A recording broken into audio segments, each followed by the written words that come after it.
ओम श्रीमात्रे नमः। ओम भुवनेश्वरे नमः।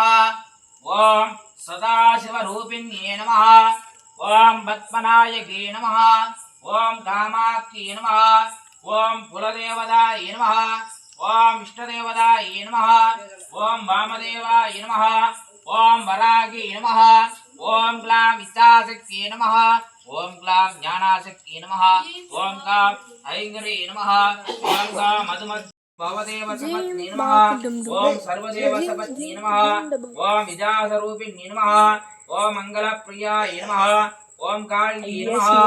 ओम स्वामी வேண்டிக்கிட்டு இந்த குங்குமம் மங்களகரமாக சுபிட்சகராக்கமாக இருக்கணும்னு சொல்லி வேண்டிக்கிட்டு குங்கும சுவாமிக்கு அர்ச்சனை பண்ண போறோம். அந்த தொண்டையில முன்னாடி தண்ணி தெளிச்சிருக்கீங்களா? அந்த தொண்டை அங்க தொண்டை வைங்க. வச்சுக்கோங்க. வச்சுக்கிட்டு சாமி வேண்டிக்கிட்டு அஸ்ரேனாசம் ரோஸ்யா முதல்ல தெய்வம் துர்கா பரமேஸ்வரி நல்லா பிரார்த்தனை பண்ணிக்கணும். உங்க குலதெய்வத்தின் மூலியமாக காளி தெய்வங்கள் இருந்தா துர்கா பரமேஸ்வரி மூலியமாக காளி தேவதைகள் இருந்தா காளி தேவிகள் நல்லா பிரார்த்தனை பண்ணிக்கங்க. ஓம்